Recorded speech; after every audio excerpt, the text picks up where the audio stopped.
Musim hujan dah hampir tiba. Ramai yang risau banjir datang lagi. Bila bencana berlaku, harta benda boleh hilang sekelip mata. Jangan lupa follow dan save video ini untuk rujukan akan datang. Kita pernah tengok sendiri duit tunai hanyut dalam air.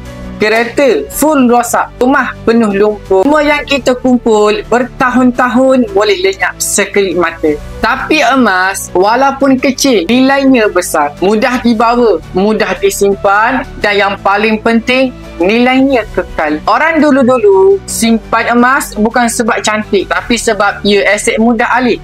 Dalam keadaan terdesak, emas tetap boleh ditukar jadi tunai dengan cepat. Itulah sebab emas jadi penyelamat dalam situasi genting berbanding duit kertas yang mudah musnah. Pesan mentor saya Tuan Muhammad Zulkifli Syafiee. Bencana kita tak mampu kawal. Kita tak tahu bila akan berlaku, tapi kita boleh buat persediaan. Salah satunya asingkan sebahagian simpanan kepada emas. Biar kecil, ia jadi pelindung masa depan. Ingat, duit boleh hanyut, tapi nilai emas sentiasa selamat di tangan kita. Okey, baik tuan-tuan, yang mana berminat untuk simpan emas di Public Gold boleh sahaja klik link di bio saya. Saya akan bantu anda sebaik mungkin. Ingat, perkongsian santai tapi sampai jumpa anda di next video.